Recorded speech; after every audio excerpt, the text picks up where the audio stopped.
నిన్న ఎక్కడ ఆగామండి? ప్రియబాంధవి లాస్ట్ పార్ట్లోకి వచ్చేసాము. ఆ, దీని పేరేనా ప్రేమానే ప్రియ భావన. ఇది కదూ, ఇక్కడ ఆగాం కదా. సరే, కథలోకి వెళ్ళిపోదాం. లాస్ట్ పార్ట్కి వచ్చేసామండి.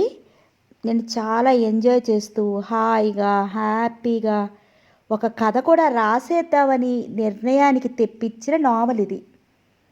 Excellent novel. ఇంతవరకు నేను చదివిన నావల్స్ అన్నీ కూడా సూపర్బ్. అసలు మీరే అంటారు, అవునా? చాలా మంచి మంచి నావల్స్ అవి. ఎంత చక్కగా రాస్తారండి రైటర్సు.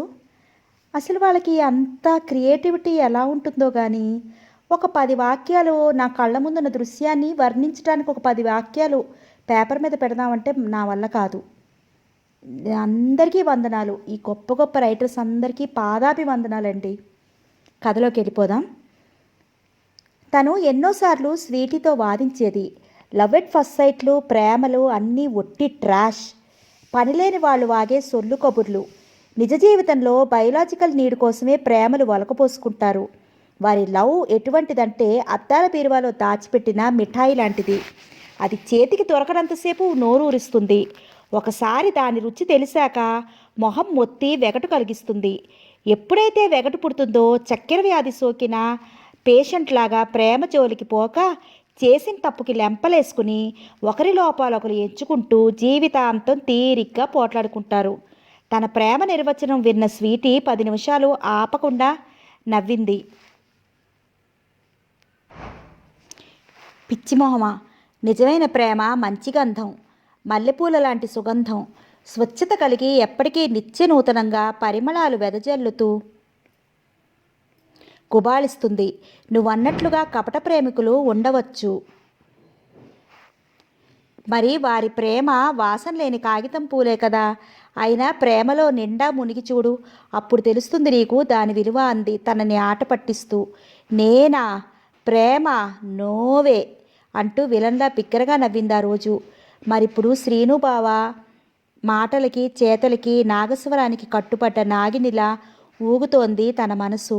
ఏయ్, ఇందాకటి నుండి చెవి తెగిన మేకలా అరుస్తున్నా వినిపించుకోక నా భుజనం మీద తల ఆనించి హాయిగా నిద్రపోతున్నావా అంటూ ఆమె చెవి మెలేయటంతో ఉలిక్కి పడ్డ సుప్రియ చటుక్కున సర్దు కూర్చుంది. అప్పటికే చీకటి ఆకాశాన్ని నల్లదుప్పటిలా ఆక్రమించేసింది. సిటీలో వెలుగుతున్న విద్యుత్ దీపాలు ఎవరో నేతకారుడు నేర్పుగా నేసిన జరీ పువ్వుల్లా మెరుస్తున్నాయి.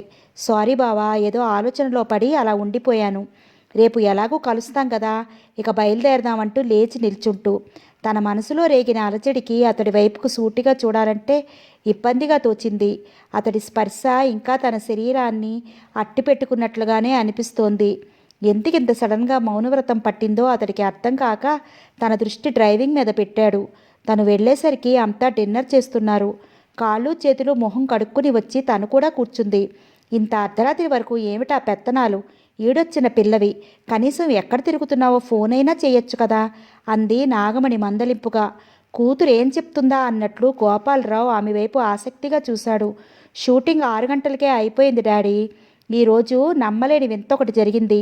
10 సార్లు పిలవగా ఈరోజు శ్రీనుబావ స్టూడియోకి వచ్చాడు. నాతో పాటు నటిస్తున్న కోస్టార్ మదర్ పోవడంతో మా డైరెక్టర్ గారు ఆ పాత్ర వేయమని శ్రీనుబావని బలవంతాన ఒప్పించి నటింపజేశారు. పోలీస్ ఆఫీసర్ డ్రెస్లో భలే తమాషాగా ఉన్నాడు అని పెద్దగా నవ్వుతూ టక్కున ఆపేసింది. ఎదురుగా కూర్చున్న మనోహర్ తన వైపు మింగేసేలా చూస్తున్నాడు. భోజనం చేయాలనే ఆత్రంలో ఉండి డైనింగ్ టేబుల్ దగ్గర ఎవరున్నది కూడా గమనించక అతిరహస్యం బట్టబయలు చందాన చేరాల్సిన వాళ్ళకే చేరేసేసింది ఆ వార్తని. అవకాశం ఉంటే తన చూపులతో భస్మీపటలం చేసేలా ఉన్నాడు తనని. ఇంకా వేరే విషయాలేం మాట్లాడకుండా గబగబా డిన్నర్ పూర్తి చేసి తన గదిలోకి వెళ్ళిపోయింది. తను ప్రేమలో తలమునకలుగా పడ్డ విషయం స్వీటీకి చెప్పాలని ఫోన్ చేసింది. బహుశా కారుణ్యతో మాట్లాడుతోంది కాబోలు. ఎంతసేపు ట్రై చేసినా ఎంగేజ్ సౌండ్ రావడంతో విసుగ్గా ఫోన్ ఆఫ్ చేసింది. నిద్రపోదామంటే ఎంతకీ నిద్ర రాకపోవడంతో MP3 ఆన్ చేసింది. చెవులకి హెడ్ఫోన్స్ తగిలించుకుని అందులో వస్తున్న పాట వినిపించగానే ఆమె బిగ్గరగానే నవ్వేసింది. కాకతాళీయం అంటే ఇదే కాబోలు. నాయికా నాయకులు చాలా శ్రావ్యంగా పాడుకుంటున్న ఆ పాట పడ్డానండి ప్రేమలో మరి విడ్డూరంగా ఉందిలే ఇది అంటూ ఆమె జీవితంలో మొదటిసారి ప్రేమ గీతాన్ని ఎంజాయ్ చేస్తూ తెలియకుండానే నిద్రలోకి జారుకుంది. షూటింగ్ యాప్లో వేదమూర్తి గారు సుప్రియ దగ్గరికి వచ్చి కూర్చున్నారు. అమ్మ సుప్రియ, అందరి సహకారంతో అనుకున్న దానికంటే చాలా వేగంగా అయిపోతోంది మన సినిమా. అవుట్డోర్కి ఒక్క 4 రోజుల పాటు రావాల్సి ఉంటుంది. మేమంతా ఉన్నాం కాబట్టి నీకేం భయం ఉండదు. అదీకాక శ్రీనివాస్ కూడా మనతోనే వస్తాడు కాబట్టి నీ రక్షణ గురించి కూడా వర్రీ ఉండదు. అయినా మొదటి సినిమా అయినప్పటికీ డూప్ లేకుండా వీర విహారం చేస్తున్నావు. నువ్వే మమ్మల్ని రక్షించాలి అన్నాడు నవ్వుతూ. అవుట్డోర్ అనగానే ఒకంత కంగారు పడ్డ ఆమె శ్రీనుబావ కూడా తనతోటే వస్తాడనేసరికి అంగీకారంగా తలూపి నీ సంగతి ఏమన్నట్లు నర్మగర్భంగా చూసింది అతడి వైపు. నువ్వు తోడుంటే నరకానికైనా రెడీ అంటూ ఆమెకి మాత్రం వినపడేలా కిసుకుసలాడాడు. అడవిలో షూటింగ్. నిర్మాత డబ్బుకి వెనదీయక అడవిలో కూడా సౌకర్యాలకి కొరత చేయకపోవడంతో ఏమాత్రం ఇబ్బంది లేక హాయిగానే ఉంది. కాకులు దూరని కారడు కాకపోయినా దట్టమైన చెట్లు, దూరంగా జలపాతాలు, పారే సెలయేళ్ళు, ప్రకృతి రమణీయత ఆమెను నిలవనీయడం లేదు. తన వెంట తెచ్చుకున్న కెమెరాతో పక్షులను, చెట్లను అన్నిటినీ ఫోటోలు తీయసాగింది. అడవిలో గుహ సెట్టింగ్ వేయటానికి కాస్త టైం పడుతుందనేసరికి నటులందరికీ ఆట విడిపోయింది. కొందరు పడుకుని నిద్రపోతే, కొందరు బాతాకాని వేసుకుని, మరికొందరు రిహార్సల్స్ చేస్తూ తమ నటనకి మెరుకులు తిత్తుకుంటున్నారు. ఇంకో గంట పడుతుందని షూటింగ్కి ప్రకటించేసరికి దగ్గరగా వెళ్ళి వాటర్ ఫాల్స్ చూద్దామని సుప్రియ, శ్రీనివాస్ అక్కడికి వెళ్ళిపోయారు. వీటిని చూసి ఇద్దరూ మైమరిచిపోయారు. చిన్నపిల్లల్లా ఒకరి మీద ఒకరు చల్లుకుని ఈ లోకాన్ని మర్చిపోయారు. ఆమె పూర్తిగా తడిసిపోయి ఒడ్డుకొచ్చింది. బావా, మనం వచ్చి చాలాసేపు అయింది. మన కోసం వాళ్ళంతా వెయిట్ చేస్తూ ఉంటారు, వెళ్దాం పదా అంది. అతడి కళ్ళు తప్ప మిగిలిన అవయవాలు పనిచేయమని మొరాయించడంతో చలనం లేనట్టుగా ఆమె ఎటు కదిలితే అటు కళ్ళను మాత్రం కదపసాగాడు. అతడి పరిస్థితి చూసి అతని చేత్తో తట్టింది. ఓయ్ శ్రీనుబావా, తమరింకా ఈ లోకంలోకి వస్తే బయలుదేరదాం అంటూ. ఆ మాటలు అప్పుడే చెవిన పడినట్లుగా తుర్లిపడి చేయి చాచి ఆమెను ఒక్కసారిగా తన వైపు లాక్కున్నాడు. ఆమె చుట్టూ చేతులు బిగించి గాఢంగా చుంబించాడు. అనుకోని ఈ సంఘటనకి పరవశంతో శరీరం వివసత్వం అవుతుంటే వివేకం మనసును తట్టి లేపింది. బావా, వద్దు బావా, చాలింక వెళ్దాం పదా అంటూనే అతడి మెడ చుట్టూ చేతులు పెనవేసింది. ఇద్దరినీ ఒక రకమైన మైకం ఆవహించగా ఆ స్థితిలో అలా ఎంతసేపు ఉన్నారో. అకస్మాత్తుగా ఎవరిదో మూలుగు వారి చెవిని పడటంతో ఉలిక్కిపడ్డ ఇద్దరు దూరంగా జరిగారు. అప్పుడే తాము అక్కడికి వచ్చి 1 గంటన్నర అవుతోంది. ఎక్కడి నుండి ఆ మూలుగు వినిపిస్తుందో అని వడివడిగా నడిచారు. తమతో పాటు వచ్చిన ఎక్స్ట్రా నటుడు రాంబాబు చెట్టు పూదును ఆనుకుని మూలుగుతున్నాడు. ఏమైందంటూ ఒకసారి కంగారుగా ప్రశ్నించారు. నిన్నటుండి ఒకటే జ్వరంగా ఉంది. అది తగ్గడానికి ప్రొడక్షన్ మేనేజర్ ఏవో మాత్రలు ఇచ్చి చేతులు తురుపుకున్నాడు. తగ్గినట్టే తగ్గి మళ్ళీ ఎక్కువైపోయింది. నేను ఇక నటించలేను, వెళ్ళిపోతానంటే పేమెంట్ ఇప్పుడిప్పుడు కుదరదని ఆపు చేసేవాడు. నటించినా మాట తాము వెళ్ళినప్పుడే తీసుకెళ్తానని చెప్పేశాడు. ఈ చలి జ్వరానికి ఇంకా ఇక్కడే ఉంటే వెళ్లే లోపలకు చచ్చిపోవడం ఖాయం. నాకేమైనా అయితే ఇంటి దగ్గర నా భార్య పిల్లలు రోడ్డున పడతారు అన్నాడు కంటనీరు కారుస్తూ. సుప్రియ క్షణాల్లో నిర్ణయం తీసుకుంది. నిర్మాత గారికి నీ గురించి నేను చెప్తానులే.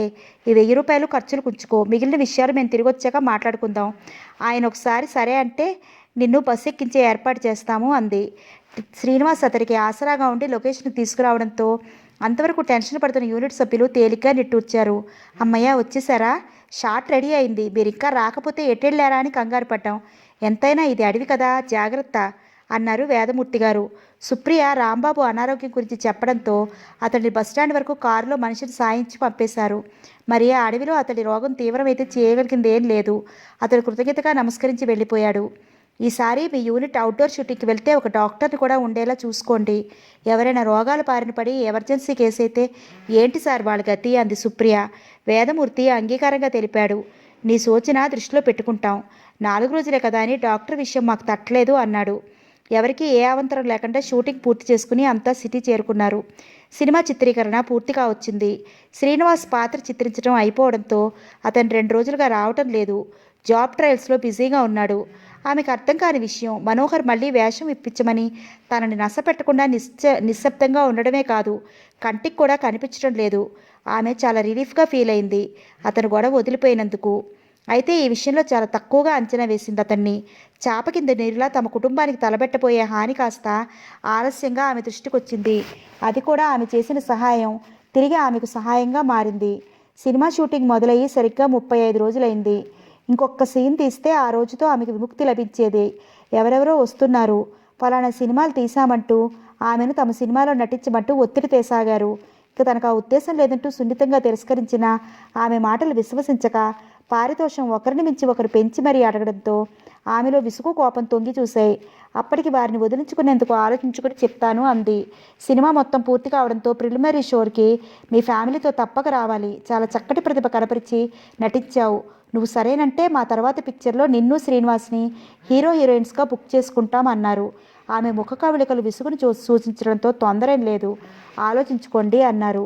నిన్ను ఇంటి దగ్గర డ్రాప్ చేయడానికి కార్ రెడీగా ఉంది, దింపేయమంటావా అమ్మా అన్నారు. ఆమెకి ఇప్పుడు ఇంటికి వెళ్ళే మూడ్ లేదు. స్వీటీ ఊర్లో లేదు. శ్రీనివాస్ ఇంటర్వ్యూకి వెళ్ళాడు. కాసేపు ఎక్కడైనా గడిపి వెళ్ళాలనిపించింది. వద్దు సార్, నేను మా ఫ్రెండ్ ఇంటికి వెళ్ళి తర్వాత ఇంటికి వెళ్తాను అంది. సరేనమ్మా, బ్యాలెన్స్ డబ్బు చెక్కు రేపు పంపిస్తాను అనడంతో బయటకు వచ్చింది. గబగబా వచ్చి ఖాళీ ఆటో దొరుకుతుందేమోనని అటు ఇటు చూడసాగింది.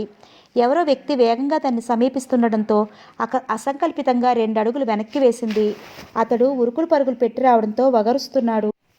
ఆమెను చూసి నమస్తే అమ్మా, మీకోసమే ఇలా పరుగు పెడుతూ వస్తున్నాను. షూటింగ్ ఆఖరి రోజు కదా, మీరు ఉంటారో వెళ్ళిపోతారోనని భయపడుతూ వచ్చాను. దేవుడు దయగలవాడు, మంచి వాళ్ళకి మంచే చేస్తాడు అన్నాడు. అతడి ఉపోద్ఘాతం ఏమిటో అర్థం కాక డబ్బేవైనా కావాలా రాంబాబు, అప్పటి నుండి మళ్ళీ కనపడనే లేదు అంది పర్స్ తీయబోతూ. అతడు వద్దన్నట్టు తలాడించాడు. డబ్బు కోసం కాదమ్మా నేను ఇక్కడికి వచ్చింది, ఒక ముఖ్యమైన సమాచారం మీకు చెప్పాలని. ఆ విషయం నాకు తెలిసినప్పటి నుంచి మీతో ఎప్పుడు చెప్దామా అని టెన్షన్ పడుతున్నాను. ఆమె పురుకుటి ముడిపడింది. ఆ రోజు జబ్బు చేస్తే మానవతా దృక్పథంతో సాయం చేసింది. ఆ విషయాన్ని అప్పుడే మర్చిపోయింది కూడా. ఏం మాట్లాడాలి చెప్పు రాంబాబు అంది. అతడు వెంటనే జవాబు ఇవ్వక అటు ఇటు చూశాడు. మీరేమీ అనుకోకపోతే ఎక్కడైనా కూర్చుని మాట్లాడుకుందాం అన్నాడు. ఒకసారి స్టూడియో నుంచి బయటకు వచ్చేసాక మళ్ళీ లోపలికి వెళ్ళబుద్ధి కాలేదు. ఆమెకి ఎదురుగా రెస్టారెంట్ కనపడటంతో అటు దారి తీసింది.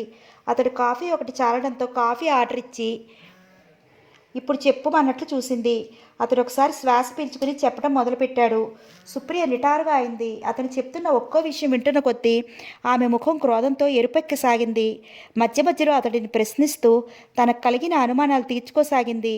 అతడు చెప్పడం పూర్తయ్యేసరికి ఆమెలో ఆగ్రహం పూర్తి స్థాయికి చేరుకుంది. ఈ సమస్యని ఎలా సాల్వ్ చేయాలో క్షణాల్లో నిర్ణయం తీసుకుంది. చాలా థ్యాంక్ యూ రాంబాబు, నువ్వు చేసిన సహాయం నేను ఎప్పటికీ మరవను. నీ పిల్లలకి ఏమైనా కొనిపెట్టు అంటూ డబ్బు తీసివ్వబోతే అతను తిరస్కరించాడు. డబ్బొద్దమ్మా, ఆ రోజు నేను జ్వరంలో పడుకున్నప్పుడు మీరు నా మీద చూపించిన దయకి, మీ సహాయానికి ప్రత్యేకగా ఇప్పుడు మీ రుణం తీర్చుకునే అవకాశం వచ్చింది. అప్పుడే 6 దాటుతోంది, మీరు త్వరగా బయలుదేరి వెళ్ళండి. పోనీ మీకు సాయంగా నన్ను కూడా రమ్మంటారా అన్నాడు. వద్దు రాంబాబు, ఇద్దరం వెళ్ళామంటే మొదటికే మోసం వస్తుంది. కాబట్టి నేను ఒక్కదాన్నే వెళ్తాను. నువ్వు ఒక పని చెయ్యి, పోలీస్ స్టేషన్కి వెళ్ళి వాళ్ళకి ఈ సంగతి వివరించి పోలీసులు వెంట పెట్టుకుని అక్కడికి వచ్చేయి. వెళ్ళబోతున్న అతన్ని మళ్ళీ వెనక్కి పిలిచి ఆటోలో వెళ్ళమని అతడు వద్దంటున్నా 200 చేతిలో పెట్టింది. సుప్రియ కూడా హోటల్ లక్ష్మీప్రియకి పొమ్మంటూ వేరే ఆటో ఎక్కి కూర్చుంది. ఆటో వాడు ఆమె వైపు అదోలా చూసి బండి స్టార్ట్ చేశాడు. ఆమె ఒకసారి రాంబాబు చెప్పిందంతా మన్నం చేసుకుంది. అతడు డైరెక్టర్ నరహరిని తీసే సినిమాలో చిన్న వేషం దొరికితే అతడి స్టూడియోకి వెళ్ళాడు. అతడు తీసేవన్నీ మసాలా మాస్ పిక్చర్లే.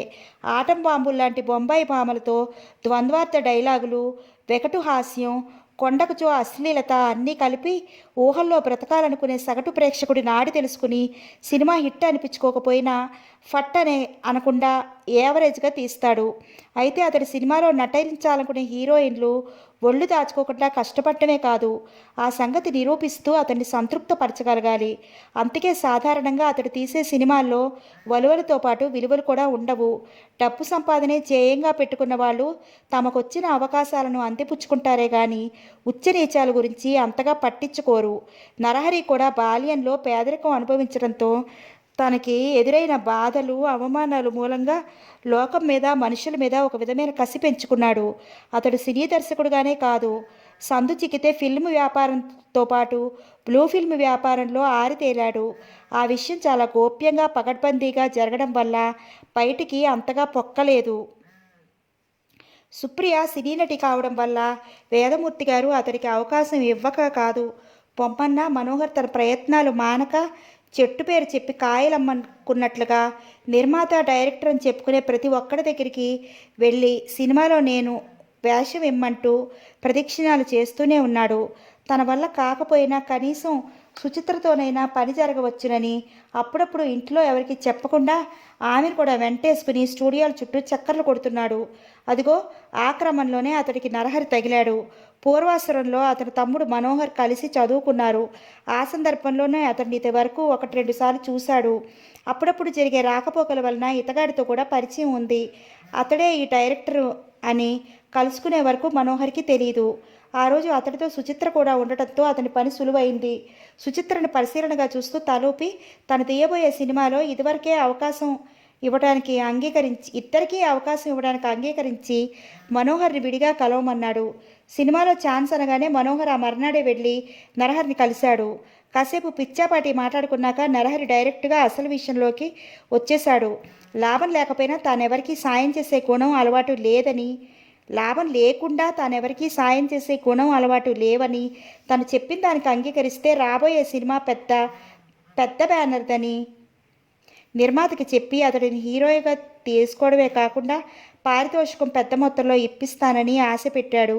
ఆ వార్త విన్నాక మనోహర్ కళ్ళు బయలు కమ్మాయి. ఉన్నపాటుగా ఎవరినైనా హత్య చేయడానికి కూడా సిద్ధపడిపోయి, చెప్పన్నా, నువ్వేం చేయమని నేను చేస్తాను, నా చర్మంతో చెప్పులు కుట్టాలా అన్నాడు ఉద్వేగంగా. నరహరి విలాసంగా నవ్వి, ఇదేం వద్దులే కానీ నిన్న నీతో మీ అక్క కూతురంటూ ఆ పిల్ల పేరేంటో సుచిత్రను తీసుకున్నావు కదా, అది నేను తీసే వేరే రకం సినిమాకి బాగుంటుంది, బొత్తిగా పెట్టుపెట్టలాడుతోంది.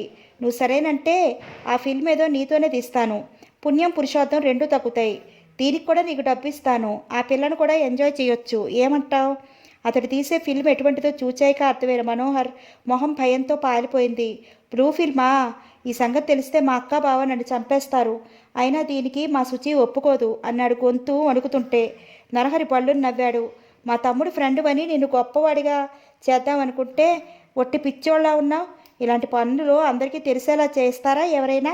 ఆ పిల్లని ఈరోజు రాత్రి 7 గంటలకి హోటల్ లక్ష్మీప్రియకి స్టోరీ డిస్కషన్ అని చెప్పి తీసుకురా. వచ్చిన 2 నిమిషాలకి జ్యూస్ ఆఫర్ చేస్తాను. మత్తు కమ్మి హాయిగా పడుకుంటుంది. 6 గంట సేపు ఫిల్మ్ షూటింగ్. ఆ తర్వాత 10 నిమిషాల్లో స్మెల్లింగ్ సాల్ట్కి ఆ పిల్లకి మెలకు వస్తుంది. ఆ పిల్లకి ఏవో కారణాలు చూపి అనుమానం రాకుండా మేనేజ్ చేయి. నువ్వు సరే అంటే ఇదిగో అడ్వాన్స్ 10,000, పని అయ్యాక ఇంకో 40,000. అంతా బాగానే ఉంది కానీ ఈ బ్లూ ఫిల్మ్ సీడీలు మాకు తెలిసిన వారు ఎవరైనా చూస్తే, మమ్మల్ని గుర్తుపడితే? నరహరి తల అడ్డంగా ఊపాడు. ఆ ఛాన్సే లేదు. నా ఫిల్ములు విదేశాల్లో చరామణిగా ఉంటాయి, ఇక్కడ కాదు. ఇంకా నా టైం తినక బయలుదేరు, నేను ఆ ఏర్పాట్లలో ఉంటాను. అన్నట్లు నాకు అక్కడ పర్మనెంట్గా రూమ్ ఉంది, నెంబర్ 16. సింబాలిక్గా ఉంది కదూ అన్నాడు బయటికి నడుస్తూ. అనుకోకుండా ఆ సంభాషణలోని ప్రతి అక్షరం రాంబాబు చెవిన పడింది. అతడు సుప్రియతో పాటు మనోహర్ని సుచిత్రను కూడా చూశాడు. రాంబాబుకు పారితోషికం విషయంలో పేచీ వచ్చింది. ఇస్తానన్న డబ్బు ఇవ్వకుండా సగం నొక్కి పెట్టడంతో గొడవ పడ్డాడు.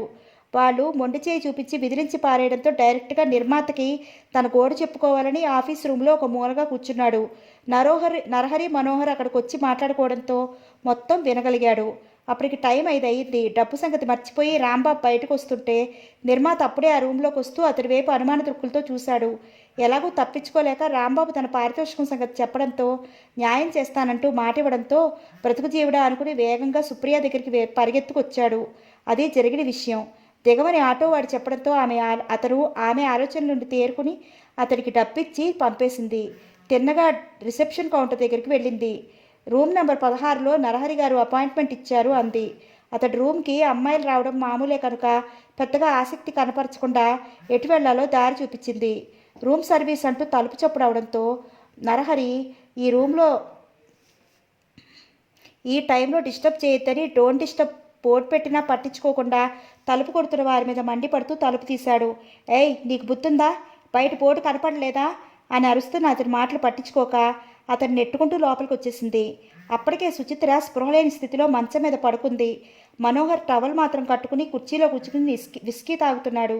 అంత హఠాత్తుగా లోపలికి వచ్చిన సుప్రియని చూసి అదిరిపట్టి అతడు గ్లాస్ కింద పెడేసి లేచి నుంచుని ఆమె వైపు నిలువు కుట్లేసుకుని చూడసాగాడు. తనింకా 5 నిమిషాల పాటు ఆలస్యంగా వచ్చి ఉంటే అనర్థం జరిగిపోయి సుచిత్ర జీవితం కుక్కలు చెప్పిన విస్తరయ్యేది. రాంబాబు రూపంలో దేవుడు తనను కరుణించి కుటుంబ గౌరవాన్ని కాపాడాడు. ఎందుకు వచ్చావు ఇక్కడికి అని అడుగుతున్న జవాబు ఇవ్వకుండా సుచిత్ర వైపే దీక్షగా చూస్తూ ఆమెను చూస్తే నరహరికి కోపం నషాడానికి అంటింది. అన్నా సుప్రియ ముద్దముద్దగా అంటున్న మనోహర్ మాటలు పట్టించుకోక, ఏం పని నీకు ఇక్కడ, బయటికి నడు ముందు అంటూ ఆమె జబ్బు పట్టుకుని వెళ్ళి లాగబోయాడు. అంతే, ఆమె కొట్టిన దెబ్బకి ఆయువు పట్టు బద్దలై కళ్ళ ముందు నక్షత్రాలతో పాటు గ్రహాలు కూడా కనిపించినట్లయి కుప్పకు ఉలిపోయాడు. తనకు కూడా మూడిందనుకున్న మనోహర్ గజగజ వణికిపోతూ మూలకు పరిగెత్తాడు. బుద్ధి పొరపాటైంది, నన్ను వదిలే సుప్రియ, ఇంకెప్పుడూ నీ జోలికి రాను, నీ ఇంటికి రాను అన్నాడు టపటపా లెంపలేసుకుంటూ. సుప్రియ హుంకరించింది. నువ్వు ఇక్కడి నుంచి కదిలిదా మాట్లాడినా చంపేస్తాను, నేను చెప్పే వరకు అక్కడ నోరు మూసు కూర్చో అని అతడిని గదమాయించి ఫోన్ తీసి తండ్రికి నాగమణికి ఉన్న ఫలానా తనున్న చోటికి అర్జెంటుగా రమ్మంటూ ఫోన్ చేసింది. గోపాలరావుని నాగమణి ఏం జరిగిందో అర్థం కాక ఉన్నపాటుగా లక్ష్మీప్రియకు బయలుదేరి వచ్చేశారు. వారు వచ్చేసరికి ఇద్దరు పీసీలు ఎస్ఐ రాంబాబు అక్కడికి వచ్చారు. తను తాగిన విస్కీ మత్తు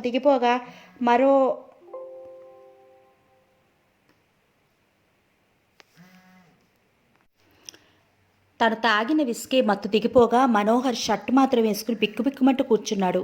తమ ప్లాన్ ఇంతగా వికటించి రసాభాస అవుతుందనుకుంటే అసలు ఈ పనికి ఒప్పుకునేవాడు కాదు.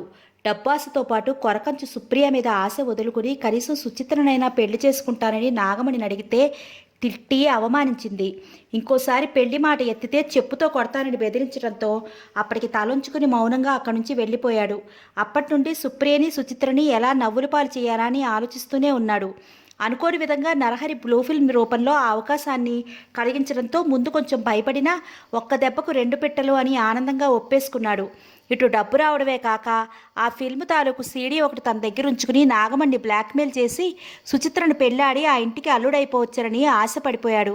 అదీ కాక తన సినిమాలో హీరో వేషం కూడా ఇస్తాననడంతో ముందు వెనకలు ఆలోచించుకోకుండా ఆ పనిలో దూకాడు. దానికి పర్యవసానం ఇప్పుడు కళ్ళ ఎదురుగా కనిపిస్తోంది. సుప్రియ జరిగిన సంగతి వివరించడంతో గోపాలరావు మొహం కఠినంగా మారింది. నాగమణి కోపంగా ఊగుతూ మనోహర్ మీదకి దూకి ఆ చెంప ఈ చెంప వాయించేసింది. ఎస్ఐ గోపాలరావుని చూడగానే సెల్యూట్ చేసి, మీ అమ్మాయి సార్, ఇంటికి తీసుకెళ్ళిపోండి, ఇక్కడ ఎంతోసేపు ఉండటం మంచిది కాదు, పత్రికలు వాళ్ళకి వాసన తగిలిందంటే రేపటికల్లా ఈ విషయం పబ్లిక్ ఇష్యూ అయిపోతుంది అన్నాడు కృతజ్ఞతతో.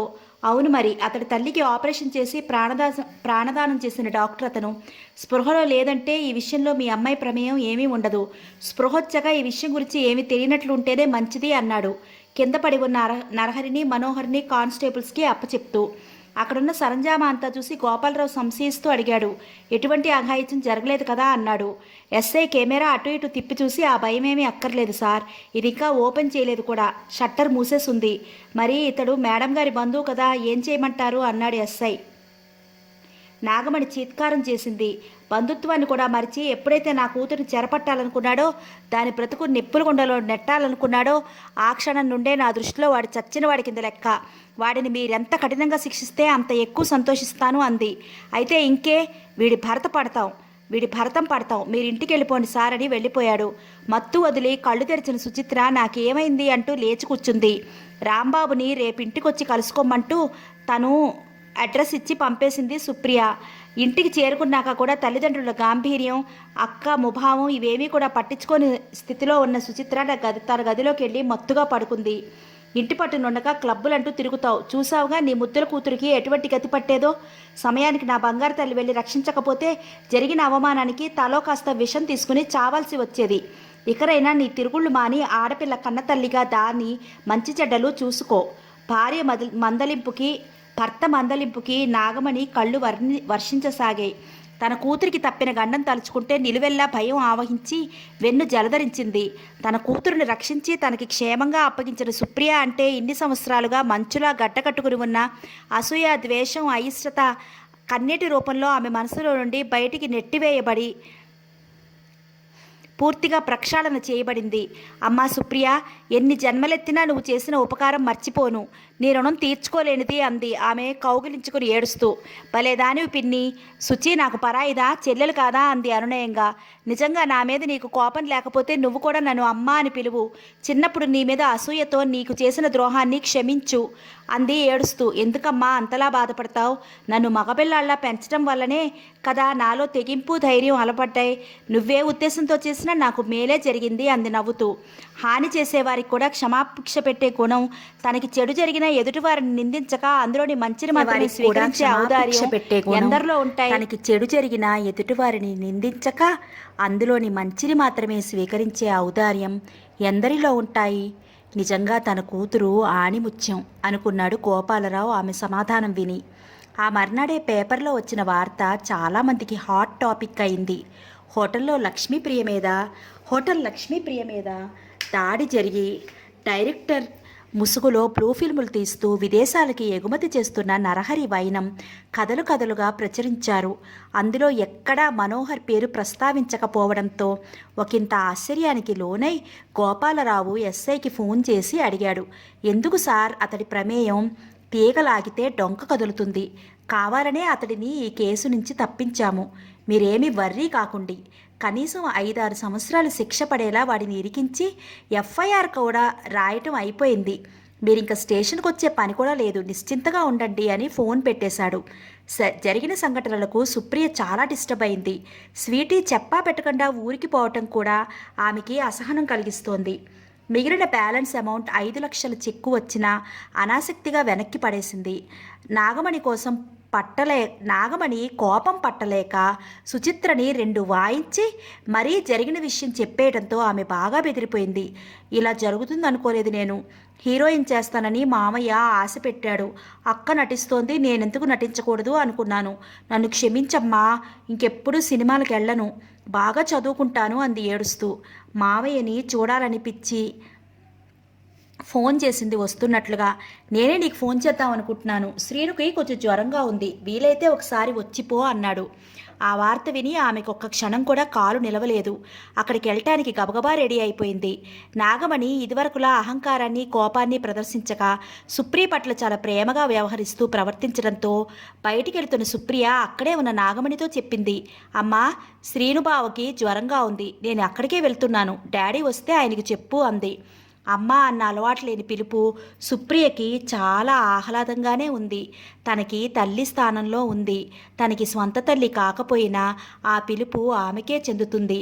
ఎక్కడికి వెళ్ళినా చెప్పే అలవాటు లేని సుప్రియ తనకి చెప్పి వెళ్ళడం, అప్పుడే మాటలు నేర్చుకుంటున్న పాపాయిలా తడబడుతూ తనని పదే పదే అమ్మ అనటం నాగమణికి సంతోషంగా ఉంది.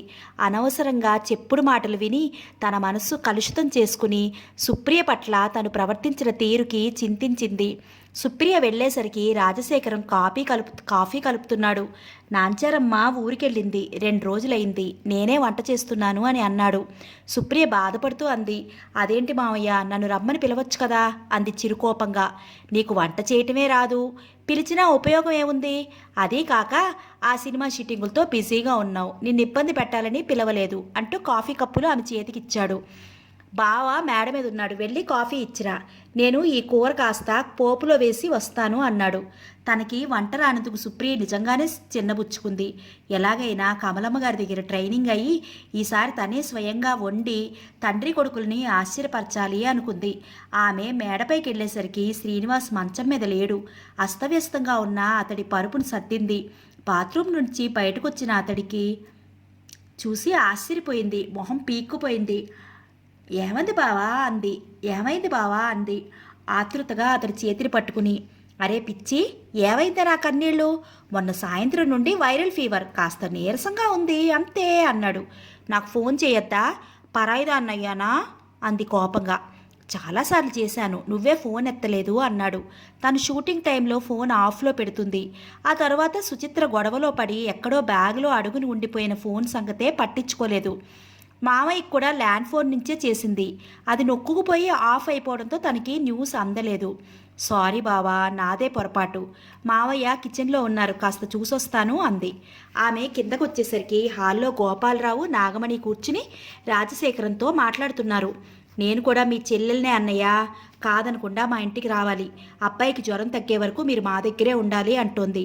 ఇంత పెద్ద డాక్టర్ని నన్ను కాదని నా అల్లుడిని వేరే డాక్టర్ దగ్గర చూపించడం నాకేమీ బాలేదు. మాట్లాడకుండా మాతో బయలుదేరండి అంటున్నాడు గోపాలరావు. ఆ మాటలు విన్న సుప్రియ పైకి పరిగెత్తింది. బావా, నువ్వు మామయ్య కలిసి మా ఇంటికి వస్తున్నారు అంది ఉద్విగ్నంగా చూస్తూ. ఆమె మొహంలోని సంతోషాన్ని చూస్తూ అతడికి ఏదో గుర్తుకొచ్చి తన దిండు కింద ఉన్న 2 లక్షల చెక్కు ఆమె చేతిలో పెట్టాడు.